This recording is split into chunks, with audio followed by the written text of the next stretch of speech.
지금 방송에서 제공하는 투자 정보는 투자 판단에 대한 조언입니다. 방송에서 제공하는 주식의 가치, 가격 상승 및 가격 하락에 대해서는 방송사에서 보장하지 않습니다.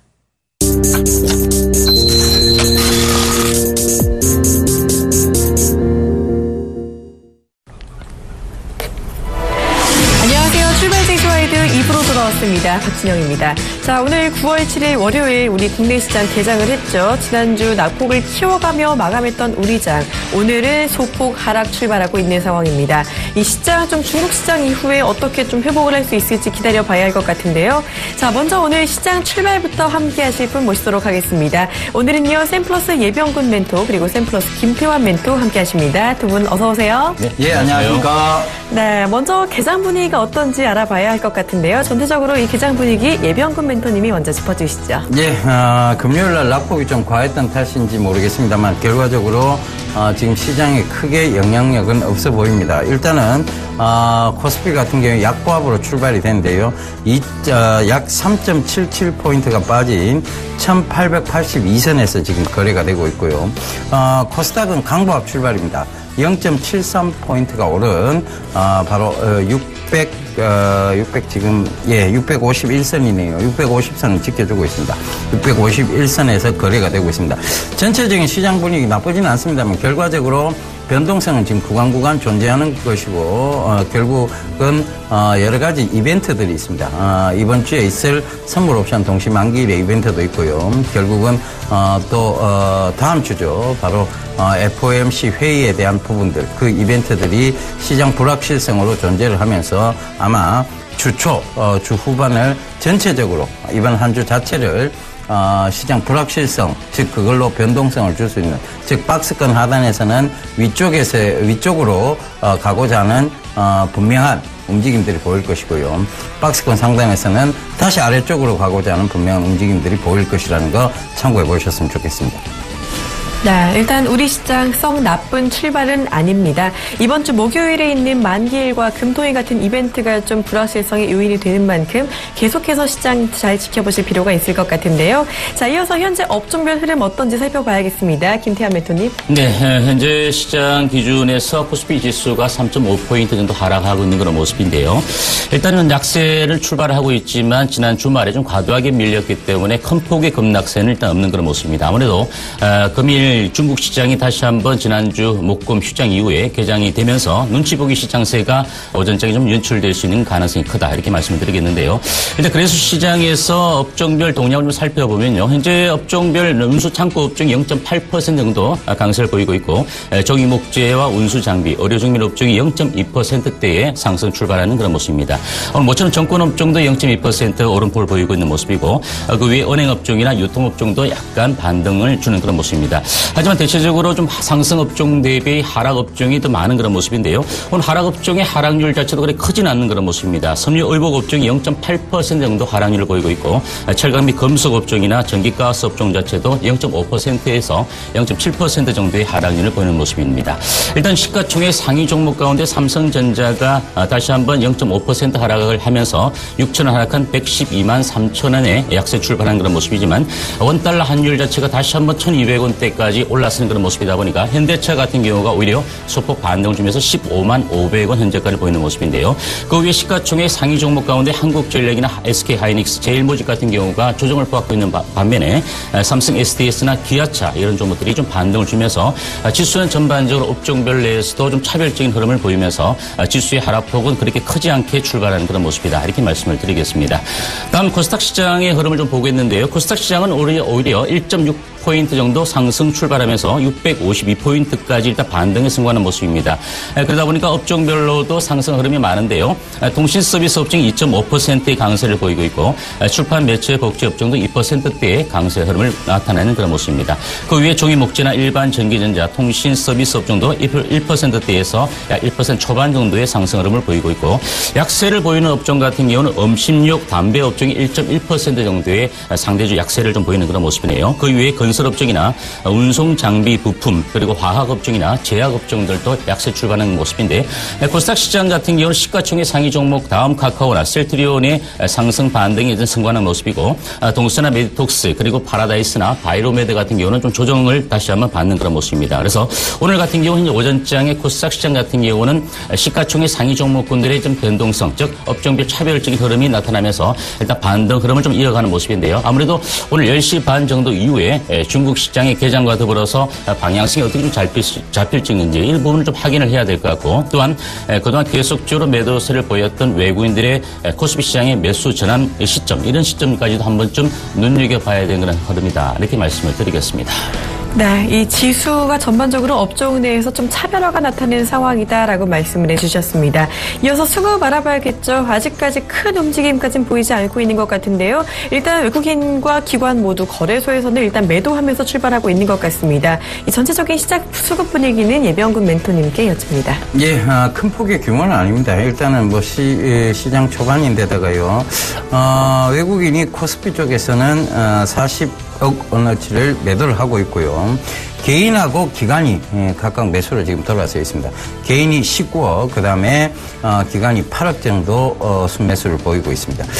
그 점 참고해 보셨으면 좋겠는데 지금 어떤 흐름으로 봐서 시장이 나빠질 것이다라는 부분은 분명히 아니고요. 지금의 흐름, 즉 장 초반의 흐름으로 봤을 때도 시장은 지금 분명한 박스권 하단에서의 반발 매수세가 충분히 유입될 수 있다. 즉 1880선을 거의 박스권 하단 부분으로 보시면 될 것 같고요. 그 하단 부분에서 밑으로 내려온 것은 결국은 언더슈팅입니다. 그러니까 반발 매수세가 충분히 들어올 수 있다는 얘기죠. 그 점 참고해 보셨으면 좋겠습니다. 그리고 코스닥에서는요. 지금 개인이 2억 원어치 그리고 외국인이 3억 원어치 각각 순매수를 보이고 있는 반면에 기관이 7억 원 가까이 되는 매도세를 보이고 있습니다. 뭐 큰 흐름은 아니라서 코스닥 같은 경우에 지금 강보합 상태를 유지하고 있다는 점 체크해 보셨으면 좋겠고요. 자, 선물입니다. 자, 선물은 왜 지금 개인만 매도, 즉 556계약 정도를 매도를 하고 있고요. 78계약, 그 다음에 359계약을 각각 외국인하고 기관이 매수 쪽을 선택하고 있습니다.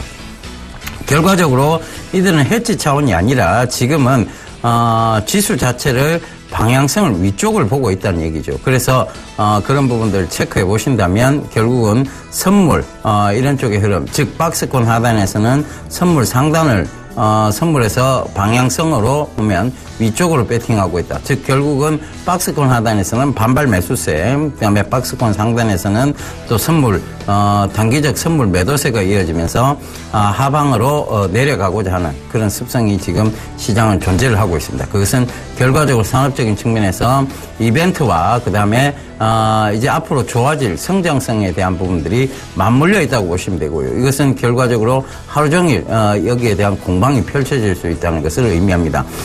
너무 걱정하시는 마음보다는 주식 종목에 투자를 하고 계신 것만큼 여러분들께서 좋은 종목을 선별하는, 즉 펀드멘탈의 훼손이 없으면서도 시장에 의해서 밀려나온 종목군들을 차근차근 살펴보실 수 있는 계기가 될 수 있고요. 그 계기를 통해서 여러분들의 포트를 재정비할 수 있는 계기도 될 수 있으리라 생각을 합니다.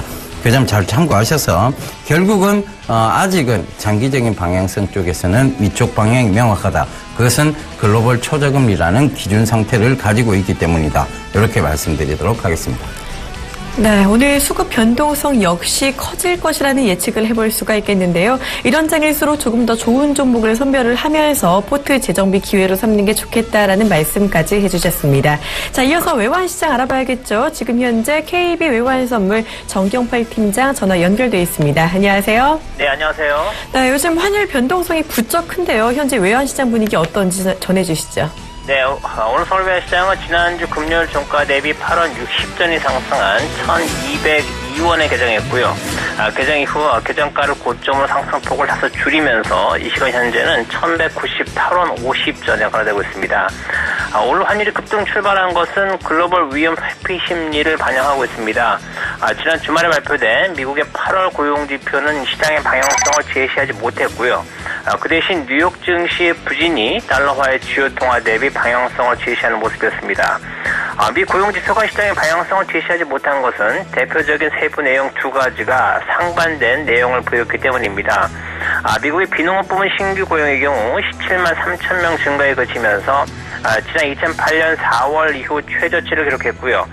미 연준의 9월 금리 인상 가능성을 낮추었습니다. 반면에 미국의 8월 공식 실업률은 전월 대비 0.2%는 하락한 5.1%를 기록했고요. 최근 7년 반 동안 최저 수준을 기록하면서 미 연준의 9월 금리 인상 가능성을 높였습니다. 이에 따라서 달러화는 주요 통화 대비 상승과 하락을 반복하면서 방향성을 잡지 못했고요. 이후 뉴욕 증시가 급락하면서 달러화는 엔화와 유로화 대비 약세, 그리고 원화를 비롯한 위험 통화 강세 패턴이 재개되는 모습을 보였습니다. 달러원 1개월물은 현물 환율로 환산해 1,200원 65전 수준에서 뉴욕 여교외 시장 거래를 마감했습니다. 미국의 8월 고용지표가 미 연준의 통화정책과 관련해서 뚜렷한 방향성을 제시하지 못함에 따라 시장은 계속해서 위험 회피 심리가 지배하는 흐름을 이어갈 것으로 예상되고요. 이 때문에 오늘 개장하는 중국 증시 동향에 글로벌 시장 참여자들의 관심이 집중되어 있습니다. 중국 상해 증시는 지난 8월 26일 이후 이틀간의 기술적 반등이 나왔습니다만 이후 하락세가 재개되는 모습 보였고요. 아직 조정이 끝나지 않은 상황에 있는 만큼 이번 주에는 하락폭의 큰 조정 장세가 나타나면서 글로벌 위험 회피 심리를 주도할 것으로 예상됩니다. 현재와 같은 글로벌 위험 회피 심리는 최소한 미 연준의 9월 FOMC가 열리기 전까지 지속될 가능성이 있다고 보고요. 외환시장에서는 이를 반영해 달러 N은 116엔까지 하락하면서 유로 달러는 1.18달러까지 상승할 것으로 전망하고 있습니다. 달러 원 역시 글로벌 위험 회피 심리를 반영해 1230원까지 상승이 가능할 것으로 전망하고 있습니다. 1200원대에서는 당국이 매도 개입에 나설 것으로 예상이 됩니다만 글로벌 위험 회피 상황에서 원화만을 두드러지게 방어하기는 어렵다고 보고요. 속도 조절에 나서면서 방어선을 조금씩 높여갈 것으로 예상됩니다. 오늘 달러원은 1196원에서 1205원 사이 거래 범위가 예상됩니다. 네, 오늘 환율 상승 출발했는데요. 미국의 고용지표가 엇갈리면서 방향성을 잡지 못하면서 계속해서 이 위험 통화가 약세를 보이는 모습이라는 분석까지 짚어주셨습니다. 지금까지 KB 외환선물 정경발 팀장과 함께 외환시장 동향 살펴봤습니다. 고맙습니다. 네, 감사합니다.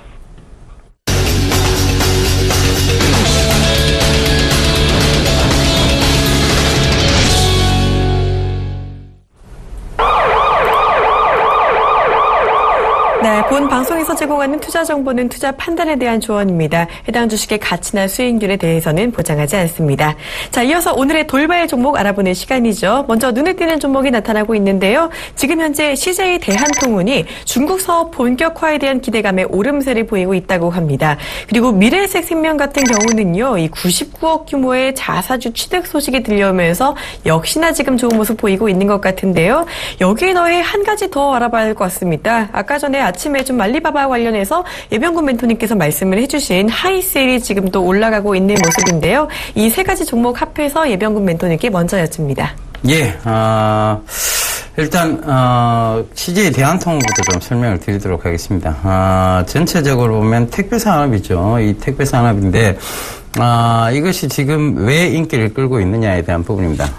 결과적으로 온라인 판매 비중이 확대가 되고 있고, 온라인 판매가 굉장히 편리하다. 즉, 그 편리함, 시스템을 이용하다 보니까 이제 택배 회사에 대한 수혜도 이어지고 있습니다. 거기다가, CJ 대한통운의 이런, 좀 선진화된 택배 시스템, 이런 것들이 중국 쪽에 진출한다는, 그런 부분들이 분명히 수혜를 볼 것이다라고, 분명히 판단을 하고 있는 것 같습니다. 실제적으로 중국의 거대 온라인, 상거래 회사가 있죠. 알리바바라고 있는데, 이 알리바바도, 이런 택배 회사에 대한 부분들로 인해서 오히려 조금 더욱더 판매량을 촉진할 수 있다는 것을 그들도 알고 있습니다. 선진화된 택배 시스템 그리고 배송 시스템을 갖추기 위해서 그들도 많은 노력을 할 건데, 이 요구에 의해서 이 요구에 또 부합하는 차원에서 CJ 대한통운이 중국 쪽에 진출에 대한 기대감이 여전히 높다는 것. 지금 장 초반 좀 강하게 상승했다가 조금 밀려 내려오는 형국인데요. 결국은 예전에도 한번 말씀드렸습니다만 CJ 대한통운은 급격하게 상승을 했던 종목입니다. 그러다 보니까 결국은 그 이후에 지금 쉬어가는 흐름에서 뚜렷하게 박스권이 지금 나오는 게 있습니다. 어찌됐든 19만 5천 원 이상에서는 지금 오버슈팅이라고 좀 보시면 될 것 같고요. 지금 현재 구간에서 그렇습니다. 그 다음에 16만 5천 원을 깨고 내려갈 때는 이것은 어디까지나 언더슈팅이다 이렇게 보시면 될 것 같아요. 그러니까 3만 원 내에서 지금 박스권이 형성되고 있다는 것이요. 16만 5천 원, 19만 5천 원 요 사이에서 박스권이 형성되고 있는데 이럴 때는 여러분들께서 이렇게 하시면 됩니다. 16만 5천 원 부근을 오면요 분할 매수를 하시는 거예요. 그리고 19만 5천 원 그 부근을 오게 되면 분할 매도를 하시는 것입니다. 분할 매수, 분할 매도, 분할 매수, 분할 매도. 요 점 꼭 좀 참고를 해보셨으면 좋겠습니다. 자, 그 다음에 바로 미래에셋 증권, 미래에셋 생명, 이 부분을 좀 살펴보도록 하겠습니다. 지금, 자사주 취득에 대한 부분입니다. 미래에셋이요, 지금 자사주 취득에 대한 얘기들이 나오고는 있습니다. 아직 증권주가 화랑이 되기 위해서는 결국은 증시가 안정화가 돼야 되는데, 증시 안정화는, 결국은 이렇게 보셔야 될 것 같아요. 그 이후에 나타나는 문제입니다. 지금 개별 소비세를 인하를 하고, 단행을 하고 있습니다만, 올바른 경기 부양책이 나오고 있지 않다는 점, 그렇다니 그런 측면에서 증시가 계속 불안하다는 점, 그런 점들이 이 증권주의 상승에 제한적 요소가 있다는 것이죠. 그래서 지금은 따라 들어가시는 전략보다는 중장기적 관점에서 분할 매수하시는 전략이 맞는 구간이고요. 그 다음에 또 증권주 같은 경우에는 본격적인 경기 부양책이 나와야, 즉 정부의 강한 경기 부양 의지가 나와야만 본격적인 상승이 가능하다는 점 참고해 보셨으면 좋겠습니다. 자, 세 번째 종목인데요. 바로 하이셀입니다. 오늘 아침에 신문 읽어준 남자에서 한국정보통신, 한국전자인증, 한국정보인증, 그 다음에 하이셀, 그 다음에 이런 종목군들은 알리페이 수혜주라고 분명히 말씀드렸죠. 그래서 오늘 아침 알리페이가 국내 첫 특허 출원했다는 그 소식이 전해지면서요. 시장이 약세를 기록하고 있음에도 불구하고 하이셀이라든가 한국정보통신은 금일도 강한 지금 상승세의 모습을 보이고 있습니다. 그래서 이런 부분들 꼭 좀 참고해 보셔서 결국은 미래산업입니다. 그 미래산업 쪽에서 명확한 것들은 많이 빠졌다가도 다시 올라올 수밖에 없는, 즉 앞으로 성장세를 이어갈 수밖에 없는 섹터라는 거. 전체적인 전자결제 마켓 시효가 늘어나고 있다는 점 역시 이 업황에 대한 호조적인 부분을 말씀드리고 있는 거고요. 한국정보통신이라든가 하이셀, 특히 한국정보통신이나 한국정보인증, 전자인증 이런 종목군들은 중장기적 관점이 가능한 종목군들이고요. 하이셀은 중장기적 관점보다는 단기적인 매매 성향이 굉장히 짙은 종목입니다. 그래서 지금 가격대 크게 나쁘지 않습니다. 오히려 지금 가격대에서 매수를 하신다면 조금 중기적 관점에서 여기까지의 상승세를 한번 노려볼 수 있다. 1600원 부근이죠. 거기까지 강하게 반등이 나올 수 있다는 점 참고를 해보셨으면 좋겠습니다. 그래서 하이셀 역시 마찬가지 한국정보통신, 한국전자인증, 한국정보인증 이런 회사들 여전히 관심 가지셨으면 좋겠습니다. 네, 지금 현재 CJ 대한통운 계속해서 박스권 장세를 보이고 있는데요. 일단 16만 5천 원대에서 분할 매수, 19만 5천 원대에서 분할 매도 전략을 주셨고요. 또 현재 전자결제 관련해서 주목받고 있는 하이셀 같은 경우 여기에 더해서 한국정보통신과 한국정보인증까지 조금 중기적 관점에서 바라보시면서요. 앞으로 성장세 이어갈 수 있다는 이야기까지 해주셨습니다. 자, 요즘 이렇게 외국인과 기관의 수급이 부진한 가운데 외국인과 기관의 러브콜을 받고 있는 섹터가 있다고 하는데요. 바로 IT 부품주입니다.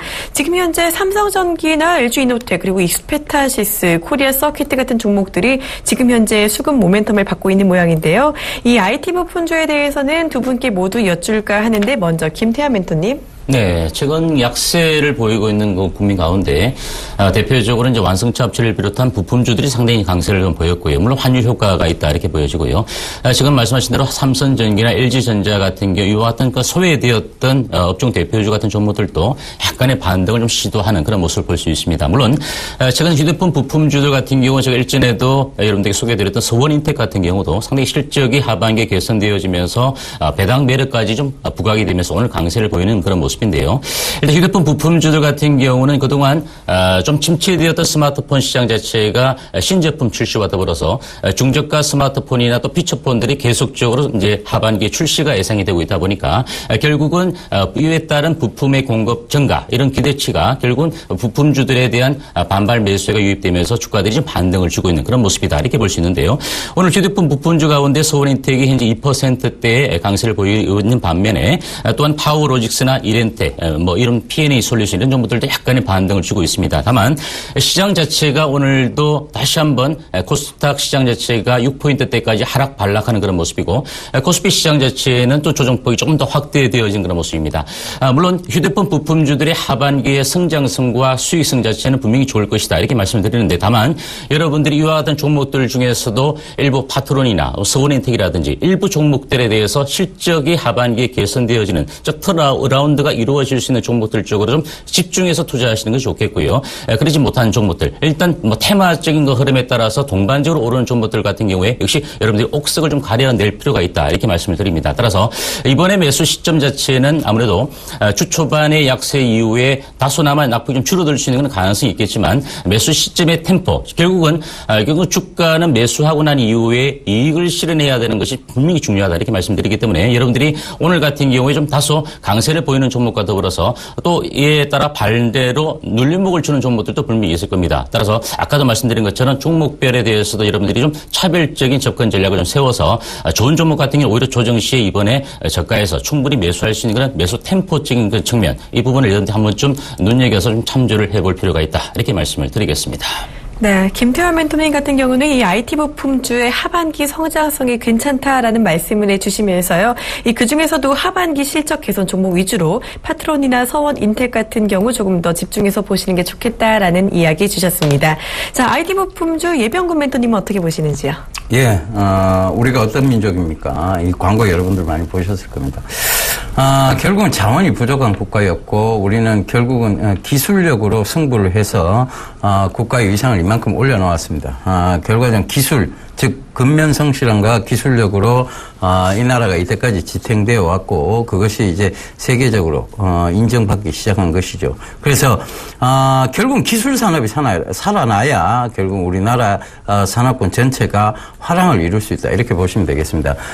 전체적으로 보면 주도주군이 나와야 될 섹터는 여전히 아직도 IT 쪽입니다. 그러니까 새로운 기술력으로 중국의 침해로부터 월등히 앞선 기술력으로 극복을 해야 되는 부분이고요. 그다음에 지금 유럽이나 여타 미국 그다음에 일본 이런 환율 전쟁 속에서도 우리는 역시 기술력으로밖에 극복할 수 없는 한계점을 가지고 있습니다. 그래서 정부의 적극적인 의지가 없는 한 결국은 산업적인 차원은 산업군 내에서 풀어나가야 되는 방법인데 이것이 바로 기술력이라는 것이죠. 그래서 새로운 기술력.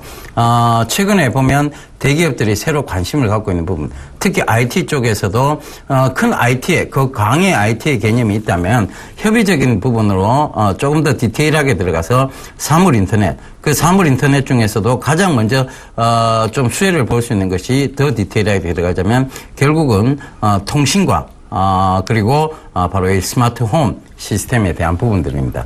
이런 부분들이 먼저 지금 올라오고 있는 형국이고요. 그 다음에 이제 봐야 될 것이 제품과 관련된 여러 가지 부분이라고 보시면 되겠습니다. 웨어러블 디바이스, 그 다음에 여러분들 지금 VR이라고 불리죠. 버추얼 리얼리티라든가 이런 부분들, 이런 부분들이 새로운 기술력으로, 즉 중국과의 격차를 벌릴 수 있는 기술력으로 보시면 되겠습니다.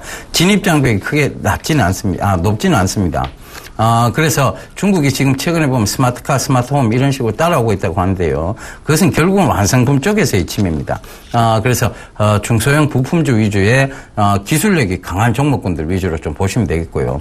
그들이 소비를 많이 하는 쪽도 여전히 유심히 보셔야 되겠죠. 그래서 제가 제4의 중국 소비 관련주라고 말씀드렸던 섬유, 의복, 이런 보험, 이런 선진화된 시스템의 보험, 이런 것들을 좀 눈여겨보신다면 앞으로 시장이 다시 좋아질 때는 반드시 이러한 종목군들 위주로 먼저 올라온다는 것이죠. 최근에 에이텍이라는 회사가 있습니다. 교통통제 제어 시스템, 이런 경봉, 에이텍 이런 종목군들 아마 여러분들 기억하실 겁니다. 제가 굉장히 강조를 많이 드렸던 거. 경봉도 크게 올랐다가 지금 시장에 펀더멘탈 훼손 없이 시장에 밀려 내려온 구간이고요. 에이텍은 최근에 급등세가 나왔습니다. 그때 여러분들 가만히 지고 계셨더라면 충분히 지금 에이텍이 물적 분할까지 한 상황에서 충분히 100% 이상의 수익률이 나왔다는 것이죠. 그래서 그 부분도 참고를 해보신다면 결국은 시장은 성장성 있는 종목에서의 매매, 매도, 매수 이런 게 아니고요. 꾸준히 길게 끌고 가면서 수익을 극대화하는 전략이 더욱 요구되어지는 즉 들고 있었다면 오히려 에이텍이란 여러분들 방송에서도 여러분들 많이 들으셨어요. 에이텍이란 종목군을 매수하게 하셨더라면 오히려 지금 시장을 굉장히 편안하게 대응할 수 있는 그런 상황입니다. 그래서 중장기적 관점 여전히 지속적으로 유지를 하시라는 얘기 드리도록 하겠습니다. 네, 새로운 기술력으로 시장을 좀 주도해 나가야 하는 섹터가 바로 IT 부품주가 아닌가라는 이야기를 해주셨는데요. 그중에서도 이 사물인터넷 관련주, 통신과 스마트 홈 시스템 섹터를 조금 더 자세하게 짚어주셨습니다. 자, 그동안도 계속 강조를 하시던 부분이죠. 이 중소형 부품주 중에 기술력 강한 부분 짚어보자라고 하시면서요. 이 종목 에이텍까지 말씀을 해주셨습니다. 자, 지금 이렇게 환율이 계속해서 오르면서 1,200원대를 바라보면서 그 언저리를 좀 머물고 있는데요. 이런 원화 약세에 오늘 현대차 3인방이 강세를 보이고 있다고 합니다. 현대차, 기아차, 그리고 현대모비스까지죠. 이 종목에 대해서 두 분 다 여쭙고자 하는데요. 먼저 김태환 멘토님. 네, 일단 오늘 약세장에서도 눈에 띄는 업종 대표적이 완성차 업체, 현대차를 비롯한 기아차, 현대모비스 이와 같은 부품주들 뒤에 부품주들까지 동반 반등을 주고 있는 그런 모습인데요. 일단 그 휴대폰 자동차 완성차 업체 제가 분명히 목요 리포트를 통해서 8월 중순에도 말씀을 드렸습니다. 완성차 업체의 회복 자체는 아직은이다라고 말씀을 드렸지만 하지만 차별적인 흐름을 보이고 있는 부품주들에 대해서 우리가 관심을 좀 가져야 된다라고 말씀을 드렸고 일전에 7월 달에 현대차 주가 자체가 좀 강세를 보이고 난 이후에 다시 한번 눌림목을 좀 보이고 나서 다시 한번 또 오늘 또 강세를 보이는 모습인데 일단 16만 원 정도 수준까지는 올라갈 수 있는 그런 모습이다. 이렇게 말씀을 드렸습니다. 물론 현대차 대비 기아차의 최근 상승률이 상당히 좋은 그런 모습인데요. 결국은 완성차 업체가 여기서 바닥을 완전히 찍었다. 이렇게 보기는 어렵겠지만 하지만 바닥적인 부분에서 어느 정도는 이제 확인이 되고 있는 측면이다라고 볼 수 있는데 완성차 업체의 본격적인 회복 여부는 결국 중국 시장의 수요 회복이다. 결국 장치 산업 같은 경우는 70% 정도의 가동률이 진행이 되어야만 손익분기점이 나오는 그런 모습이고요. 결국 중국 시장의 활로를 뚫기 위해서 8월 초에 완성차 업체 현대차 그룹이 가격을 10% 정도 인하하는 그런 모습도 보였고요. 또한 중국 시장 자체에서 승용차 대비 SUV 차량 자체에 대한 상당한 어떤 수요가 급증을 하고 있다 보니까 기아차 같은 경우 오히려 SUV 쪽의 현대차보다는 조금 낮습니다. 그래서 최근 기아차의 상승 흐름이 조금 더 좋은 것은 분명하다 이렇게 말씀을 드립니다. 다만 완성차 업체의 주가 자체가 여기서 눌림목을 주는 구간 쪽에서 우리가 매수에 가담하신다면 단기적인 목표 수익률 자체를 좀 짧게 잡아가신다 해도 충분히 단기적인 수익률이 나올 수 있는 반면에 부품주들 같은 경우는 우리가 아직까지도 그동안 주가가 바닥을 헤매고 있는 그런 모습입니다. 따라서 여러분들이 소개해드렸던 부품주 가운데 원재료의 가격의 인하라든지 또는 펀더멘탈 대비 상당히 저평가된 종목 또한 차체나 파워트레인 이런 같은 그 전반적인 재고가 쌓여있는 업종 대비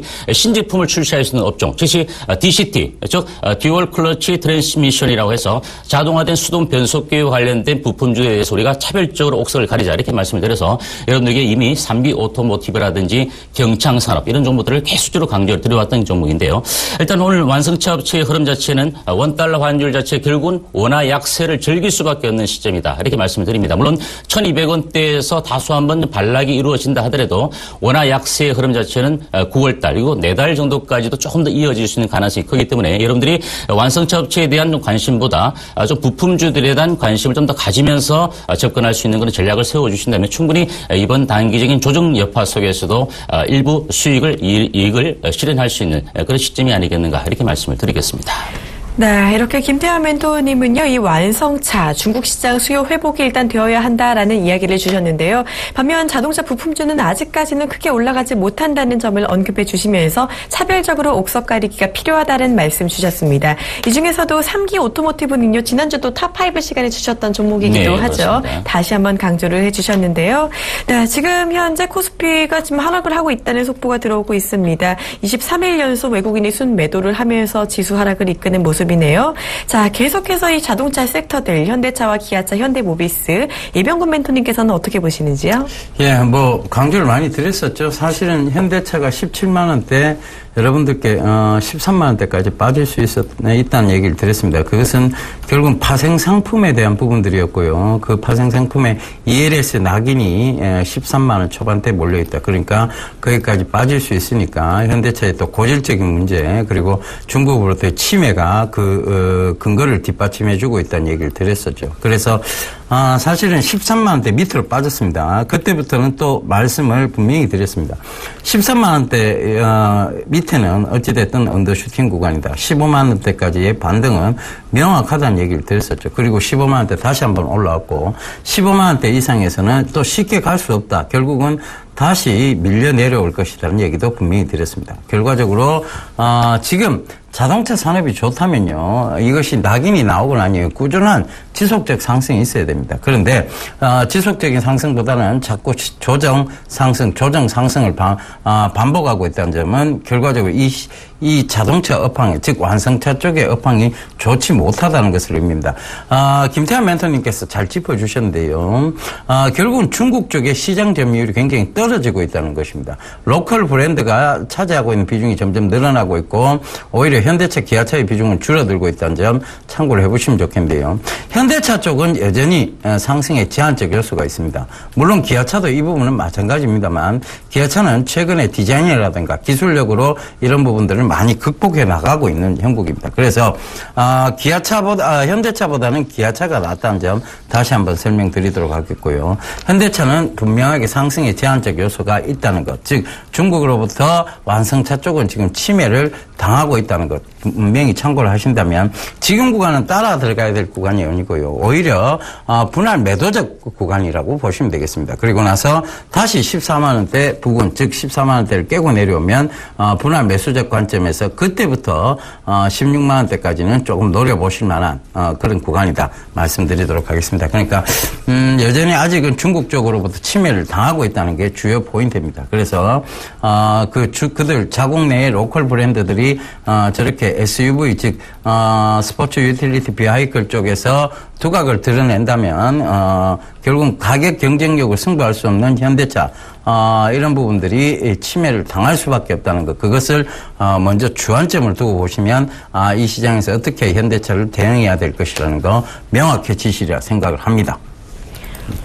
네, 일단 현대차가 지금 중국 브랜드의 가격 쪽으로는 어떻게든 침해가 될 수 있다라는 말씀을 해주시면서요, 상승의 제한이 있을 수 있다는 말씀을 해주셨습니다. 분할 매도 전략 주셨네요. 이후에 좀 14만 원대 깨고 들어온 이후에는 저점 매수를 좀 해보는 게 좋겠다라는 말씀까지 해주셨습니다. 자, 이렇게 원화 약세 수혜를 받고 있는 자동차주 이야기를 하고 있는 가운데 방금 속보가 들어왔네요. 원달러 환율이 1,200원대를 돌파하면서 연고점을 뚫었다는 소식입니다. 이 환율 변동성 계속해서 더 지켜보실 필요가 있을 것 같습니다. 자, 이어서 다음 종목 알아볼까요? 오늘 CJ그룹주가 눈에 띄고 있습니다. 먼저 CJ ENM이요. 예능 콘텐츠의 신성장 동력이 부각이 되면서 현재 관심을 받고 있고요. 또 CJ 프레시웨이가 지금 현재 중국 진출 기대감을 얻고 있는 상황이라고 합니다. 자, 이 종목들은 김태환 멘토님께 여쭙니다. 네, 일단 오늘 CJ그룹주 가운데 CJ ENM 주가가 일단 현재로서는 8만 원대를 일단 회복시켜주는 그런 모습인데요. 공교롭게도 지난주 목요일 리포트 시간을 통해서 문화 콘텐츠 업황을 좀 분석을 해드렸습니다. 그와 와서 이제 문화 콘텐츠가 워낙 영역이 넓다 보니까 영화와 음원 쪽에 좀 집중해서 말씀을 드렸는데요. 결국 CJ ENM 같은 경우는 최근 들어서 영화 산업의 성장성, 결국은 이제 중국 시장 자체의 성장성도 우리가 눈여겨봐야 되는 모습인데, 우리나라 같은 경우 영화의 어떤 1인당 평균 영화 관람 횟수가 한 4회 정도 됩니다. 4회 정도 되는데 중국 같은 경우는 0.5에서 0.6회밖에 되지가 못한대요. 물론 규모적인 측면에서 놓고 봤을 때는 우리나라보다 3배 이상 웃도는 그런 정도의 규모가 되겠지만 결국 문화 콘텐츠 자체는 전반적으로 수익성 자체도 좋을 뿐만 아니라 향후에 중국 시장이라든지 또 음원 같은 경우는 일본 시장이나 애플 뮤직이나 라임 뮤직의 어떤 성장성 때문에 중국 시장도 역시 마찬가지 개념이 될 것 같고요. 그래서 일단 수익성적인 측면과 성장성적인 측면 자체는 우리가 논할 필요가 없을 정도로 상당히 좋은 좋은 모습이다라고 말씀을 드렸는데요. 그때 제가 CJ ENM 같은 경우도 좀 주가가 많이 떠 있기 때문에 여러분들이 좀 지금 시점에서 매수에 가담했을 경우에 과연 수익률 자체를 어느 정도 걷어낼 수 있을 것인가 이런 부분에 대해서 한번 좀 눈여겨봐야 된다 이렇게 말씀을 드렸습니다. 따라서 일단 CJ ENM 주가 자체가 지금 많이 떠 있는 것은 사실이고 향후에서 성장성적인 측면을 놓고 봤을 때 주가가 여기서 끝났다라 보기도 어렵고 상당히 그 고가권에서 고점과 저점 그리고 시장의 조정 여파 속에서도 다시 한번 빠르게 회복력을 보여주는 모습들도 상당히 좋아 보인다 이렇게 말씀을 드립니다. 결국 이제 기술적인 측면을 놓고 보더라도 60일 이동평균선의 지지 라인대를 그대로 지지를 받으면서 계속적으로 주가 자체가 고점을 높여가는 그런 모습인데요. 현재로서는 제가 보기에는 그렇습니다. 일단 이 종목 자체에 대해서 물론 단기적인 관점에서 접근하신 전략 자체는 좀 바람직하지 못하다 이렇게 말씀을 드리고요. 또한 이제 신규적인 매수 관점 자체도 좀 많이 떠 있기 때문에 만약에 매수에 가담을 한다고 하면 60일선 이동평균선 자체가 지지가 되는 여부를 꼭 좀 확인하시고 어느 정도 가담하시는 것은 나쁘지 않을 것이다 이렇게 말씀을 드리고 다만 이제 보유하고 계신 분들 같은 경우는 아직 추세적인 흐름 자체가 꺾어졌다 이렇게 보기는 어렵겠고 충분히 시장 영향에 따라서 다소 한번 출렁일 수 있는 그런 모습을 보인다 하더라도 굳이 지금 현재 가격대에서 매도할 필요 자체도 없는 것이 아니겠는가 이렇게 말씀을 드립니다. 따라서 현재로서는 좀 보유 관점을 유지하고 계신 분들은 조금 더 추가적인 흐름 자체를 이어갈 수 있는 그런 접근 전략 자체가 필요하다 이렇게 말씀을 드리고 장중한테 8만 원 선이 약간 깨어지는 구간에서 일부 만약에 신규적인 매수 관점에 가담하신다면 분명히 정확한 우리가 지지가를 확인하고 들어가셔야 되는데 그 지지가 정도의 가격대는 제가 보기에는 7만 7천 원 정도 수준을 좀 놓고 신규 매수 관점으로 접근하는 전략 자체가 필요하다 이렇게 말씀을 드리겠습니다. 자, 다음 한 종목 더 보면요. CJ 프레시웨이 주가 자체도 역시 마찬가지입니다. CJ 그룹주들이 상당히 강세를 보이고 있는데 CJ 프레시웨이 같은 경우는 이제 중국의 영휴마트와라는 어떤 그 법인과 함께 일단 함께 우리가 좀 도약할 수 있는 그 중국 진출의 어떤 교도보적인 측면을 한번 기대할 수 있다. 이런 부분들이 이제 시장에 노출이 되면서 주가 자체가 오늘 또 4.5%의 강세를 보이는 모습인데 물론 최근으로 91,400원까지 주가 자체가 신고가를 계속적으로 갱신을 해주고 난 이후에 시장의 조정 여파 속에서도 일정 부분 정도만 눌림목 조정을 받고 나서 다시 한번 반등을 주는 그런 모습입니다. 하지만 거래량 자체가 이렇게 많은 종목은 아니고요. 또한 기관과 외국인들이 집중적으로 매수해서 시장의 어떤 그 종목을 끌어올리기 위한 주체가 아직 있는 모습은 아닙니다. 다만 매수 매도 외국인과 기관들이 매수 매도하면서 계속적으로 물량을 돌려가면서 주가 자체가 끌어올라가는 그런 모습인데요. 여기서 만약에 우리 일반 투자자분들께서 이 같은 그 중국 진출의 기대치 이런 것들 때문에 지금 많이 떠올라 있는 측면입니다. 실질적으로 주가 자체가 월봉으로 놓고 보면요. 거의 2008년도까지 볼 필요가 없겠고요. 우리가 2013년도 같은 경우에도 그 23,000원대에 머물러 있던 주가 자체가 9만 원대까지 올라왔다는 겁니다. 그래서 주가는 하염없이 올라가기는 어렵습니다. 따라서 이 종목을 어느 정도 매집 이전의 단계에서 매수에 가담하신 분들 같은 경우야 지금 익절가를 높여가면서 추이를 지켜보시는 전략이지만 이제 신규직 매수 관점의 접근 전략을 세워서 역시 이 종목도 마찬가지죠. CJ ENM과 마찬가지로 매수 가담 이후에 분명한 손절가 분기점 자체를 정해놓으신 분들을 제외하고는 매수에 가담하시는 것은 좀 바람직하지 못하지 않겠는가 이렇게 말씀을 드리면서 보유하고 계신 분들의 영역입니다. 따라서 보유하고 계신 분들 같은 경우는 제가 보기엔 넉넉하게 8만 원 정도의 지지가를 확인하시면서 조금 더 끌고 갈 수 있는 그런 전략을 세워가셔야 될 것이다 이렇게 말씀을 드리겠습니다. 네, 이렇게 CJ ENM 같은 경우는요, 조금 더 단기적으로 접근하기보다는 길게 보시는 게 좋겠다라는 의견 주시면서 현재 보유하신 분들 조금 더 이어가셔도 좋겠다라는 말씀 주셨고요. CJ 프레시웨이 역시 보유하신 분들 조금 더 가져가시는 게 좋겠다는 의견 주셨습니다. 자, 아까 예비원금 멘토님이 일부에서 말씀하신 종목들이 지금 잘 가고 있네요. 아까 전에도 말씀하신 알리페이 관련한 한국정보통신이 지금 현재 12% 넘게 오르고 있고요. 지금 CJ 헬로비전도 강세를 보이고 있습니다. 이 대처 어떻게 하는 게 좋을까요? 예, 일단은 장 초반에도 말씀드렸다시피 따라 붙으셔도 되는 구간이었다 이렇게 말씀을 드렸는데 갑자기 급등세가 조금 나오고 있습니다. 하이셀 같은 경우에 4%, 한국정보통신 13%, 그리고 한국정보인증 4%, 한국전자인증 3%, 모두 이 관련된 종목군들 급등세가 나오고 있는데요. 결국은 알리페이, 즉 중국의 알리바바의 이런 전자결제 쪽이 결국은 우리나라 진출한다는 거, 그것이 명확한 시점이라는 것이 특허 출원입니다. 그래서 상표 출원 이런 부분들은 명확히 그들이 들어오겠다는 얘기거든요. 그렇다면 지금 알리페이 관련주들이 당연히 급등세가 나올 수 있다는 거 참고를 해보셨어야 되는 내용이고, 그러니까 모든 것들은요 신문에 다 나와 있습니다. 여러분들께 힌트를 계속 주고 있습니다. 자, 우리는 알리페이는 알리바바들은 여러분들이 어디 가서 그 사람들 직접 만날 수는 없는 것이죠. 알리바바의 마인 회장을 직접 여러분들이 어떻게 만나겠습니까? 그런데 신문에서는 만날 수 있습니다. 그들이 나와서 여러분들께 얘기해 주고 상세하게 설명하게 상세히 친절하게 설명해 주고 있습니다. 우리는 한국 시장 진출을 위해서 여러분 제가 이 알리페이에 상표 출원을 했습니다. 그러니까 우리는 한국 시장 진출할 겁니다라는 얘기를 해주고 있는 것이죠. 그러면서 당연히 관련주들이 급등이 나올 수 있다는 거 거기에서 이미 여러분들은 신문이라는 팩트를 통해서 여러분들이 충분히 알아나가실 수 있는 내용이고요. 그 신문을 어떻게 해석해서 여러분들께 전달해야 되느냐는 것은 이제 제 몫입니다. 그래서 그런 종목군들을 오늘 아침에 뽑아드렸던 것이고 CJ 역시 마찬가지입니다. CJ 헬로비전도 CJ그룹이 4이동통신을 포기하게 되면 CJ그룹주 전체적으로 보면 재무 건전성에 대한 부분들이 확보가 된다는 것이죠. 그래서 CJ그룹 관련주들이 지금 올라오고 있는 이유도 그 차원이라고 보시면 돼요. 신문에서 이미 여러분들께 상세히 그 부분을 그것도 요점만 딱 짚어서 들고 나서 팩트를 여러분들께 설명드렸습니다. 앞으로 여러분들이 주목해 보셔야 될 것은 차트가 아니고요. 모멘텀이 아니고요. 신문입니다. 정확한 팩트를 그들의 대기업 회장들이 나와서 여러분들께 설명드리고 있는 시장. 그것이 바로 신문입니다. 그것을 재해석해서 말씀드리는 것이 바로 신문 읽어주는 남자니까 여러분들 반드시 아침에 본방송은 좀 사수하셨으면 좋겠습니다. 예. 네, 정말 중요한 말씀해 주셨네요. 신문의 중요성, 이 신문 읽어주는 남자께서 한 번 더 말씀해 주셨습니다. 일부 본방사수 한 번 더 말씀을 드리고요. 자, 지금 현재 시장 조정을 받고 있네요. 낙폭이 조금은 커지고 있는 것 같은데요. 오늘 시장 전략 어떻게 가져가야 되는지 알아봐야겠죠. 먼저 김대한 멘토님. 네, 일단 시장 자체가 계속적으로 10포인트대에서 코스피 지수 같은 경우는 왔다 갔다 하는 그런 모습이고, 오스타 시장 자체도 여전히 마찬가지입니다.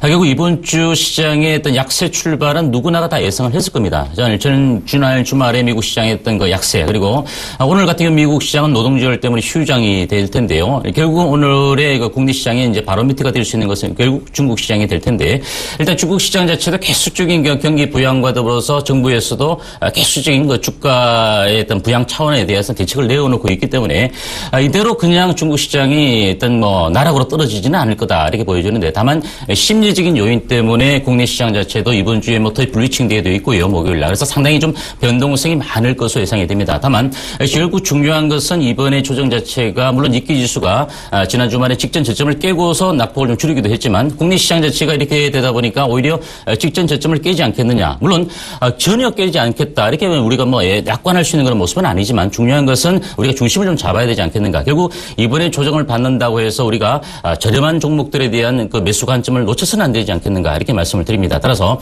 일전에도 말씀드린 것처럼 지수가 조정 이후에 반등을 줄 때 과연 여러분들이 보유하고 있는 종목들에 대해서 어느 정도 우리가 끌고 갈 것인가, 아니면 잘라서 교체 매매를 할 것인가, 이런 부분들을 오히려 지금 같은 시장 쪽에서도 우리가 다시 한번 좀 반등 구간에서 좀 생각을 해봐야 될 부분이고요. 현금이 어느 정도 남아 계신 분들은 분명히 이번 조정 이후에 다시 한번 주가 자체가 지수가 반등을 줄 수 있는 그런 국면이기 때문에 오히려 분할 매수 관점에 채권 전략을 세워가시는 것이 필요하지 않겠는가 이렇게 말씀을 드리겠습니다. 네, 이렇게 이번 주 변동성이 클 것으로 예상되는 장인 만큼 조정 이후에는 만약에 지수 반등성 가능성을 보시면서요, 좀 매수 템포를 조절하실 필요가 있겠다라는 이야기를 해주셨습니다. 자, 이어서 이병군 멘토님 투자 전략은요?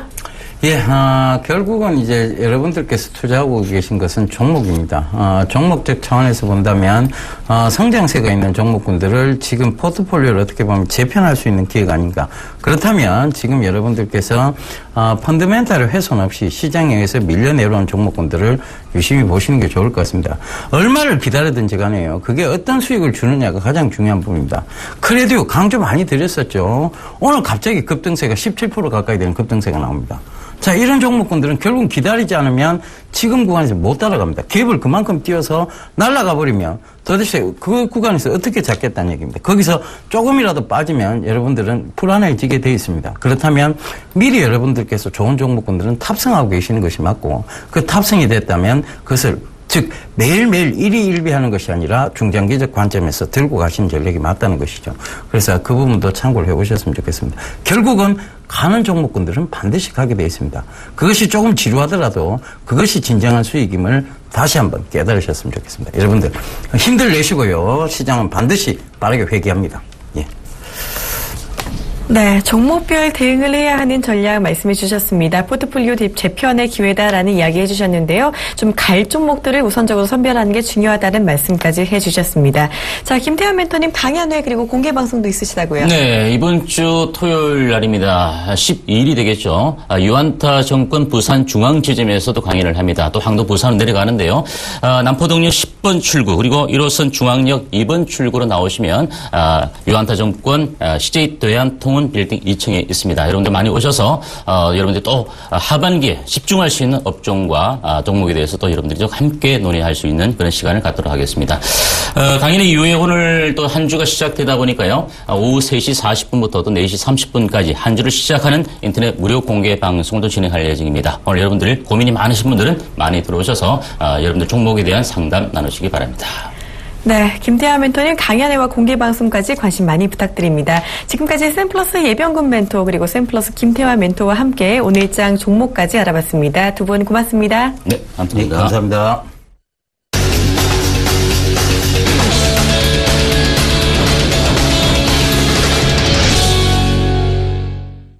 네, 현재 양 시장 모두 조정을 받고 있는 모습입니다. 자, 조금 더 자세한 시장 이야기는요, 증권사로부터 들어보겠습니다. 화면 함께 보시죠. 네, 먼저 최희승 차장의 의견입니다. 미국장 휴장으로 중국 시장 오프닝 중요하다라는 의견 주셨고요. 메리츠종금증권 정영훈 과장은요. 낙폭과대 건자재, IT, 자동차 대형주에 주목하는 게 좋겠다라는 이야기를 해주셨네요. 동부증권 김현경 주식팀장은요. 시장 변동성 확대, 그러나 환율 약세 수혜주에 관심이 필요하다라는 의견 주셨습니다. 마지막으로 안상현 대리는요. 금주 동시만기, 다음 주 FOMC 앞두고 관망세가 이어질 것이다라는 전망까지 주셨습니다. 네, 오늘은 낙폭과대, 건자재와 IT, 자동차 대형주에 주목하는 게 좋겠다라고 하신 분이죠. 메리츠종금증권 프라임금융센터 정영훈 과장과 전화 연결해 보도록 하겠습니다. 안녕하세요. 네, 안녕하세요. 네, 여러 가지 섹터 이야기를 해주셨는데요. 자세한 이야기 부탁드립니다. 네, 우선 현재 지난주부터 계속해서 재차 좀 미국의 좀 금리 인상에 대한 좀 우려감이 좀 재부각이 좀 되면서 시장이 좀 하락세를 좀 보여주고 있습니다. 특히나 이제 지난 금요일 같은 경우에는 외국인과 기관의 수급 불균형까지 좀 초래가 되면서 증시가 좀 크게 좀 밀리는 그런 좀 모습을 좀 보여주고 있는데요.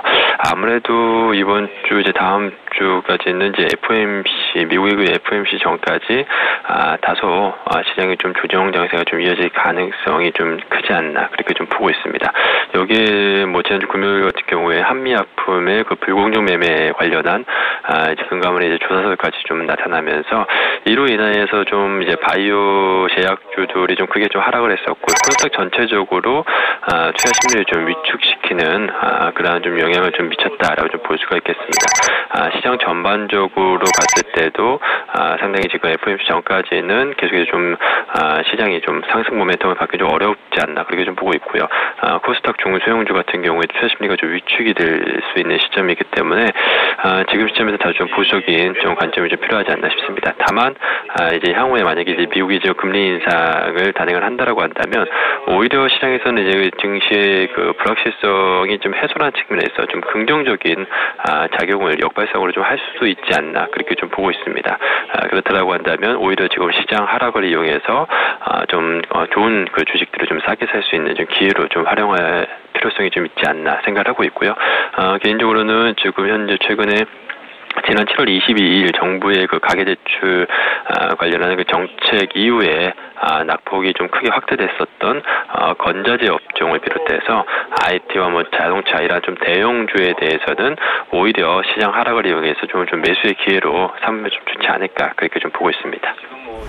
네, 보수적인 관점이 필요한 시점이다라는 이야기를 해주시면서요. 그동안 낙폭이 컸던 건자재와 IT, 자동차주를 매수 관점으로 보시는 게 좋겠다라는 이야기 주셨습니다. 지금까지 메리츠종금증권 프라임금융센터 정영훈 과장과 함께 오늘장 전략 알아봤습니다. 고맙습니다. 네, 고맙습니다. 네, 이번에는 계속해서 선물시장 알아보도록 하겠습니다. 지금 현재 샘플러스 손석빈 멘토 전화 연결해서 이야기 들어보도록 하겠습니다. 안녕하세요. 네, 안녕하세요. 네, 현재 선물 시황 전체적으로 어떤지 점검 부탁드립니다. 일단 오늘은 시간이 좀 부족하니까 수급상 빼고 오늘의 주요 거래 전략만 짧게 말씀드리도록 하겠습니다. 자, 일단 상승 1차 저항선이 230, 상승 2차 저항선이 232, 하단 1차 지지선이 225, 하단 2차 지지선이 222에 형성되어 있고 지난주 시장은 좀 적지 않은 변동성을 보여주면서 위아래를 크지 않는 모습을 좀 보여줬고, 금요일 시장은 더더욱이나 개인 투자자들의 심리를 위축시키는 모습으로 하방장이 진행되었기 때문에 굉장히 좀 힘든 한 주를 보냈을 걸로 예상됩니다. 오늘 시장은 약간의 개파락 이후 장세를 조금씩 흔들며 진행 중이고, 오전 중국장 개장 전까지는 한 번의 상승 흐름을 보여준 이후에 다시 하방을 좀 내려치는 모습이 나올 것으로 예상하고 있으니까 10시 반 전에 226부근에서 짧게 매수를 잡으신 이후에 227부근에서 정리를 한번 하시고, 이후 중국 개장 가격이 3,000 이하에서 시작이 되면 이후 계속 매도 쪽으로 보시고 매도 대응을 하시면 되겠습니다. 이번 주는 선물 옵션 동시 만기일이 있는 만기주이므로 위아래로 가격 변동폭이 크게 진행될 예정이니까 이 크게 흔들어지는 변동성에 좀 주의하시면서 대응하셔야 될 시기이고, 또한 기존에 좀 주식 비중을 많이 들고 계신 분들은 주식 비중을 좀 최소한으로 들고 가셔야 될 시기이며, 이번 주에 각국 정상회담 및 주요 발표 내용들이 다음 주까지 좀 줄줄이 준비되어 있기 때문에 이를 확인하신 이후에 다시 주식 비중을 실으셔도 되니까 현재는 좀 주식 비중을 가볍게 가져가시면서 위험 대피를 하셔야 될 때입니다. 네, 되도록 주식 비중 가볍게 가시면서 위험 기피 전략 주셨습니다. 지금까지 선물시장 전략 샘플러스 손석빈 멘토와 함께 알아봤습니다. 자, 출발 증시와이드 오늘은 여기서 마무리하도록 하겠습니다. 시청해주신 여러분 고맙습니다.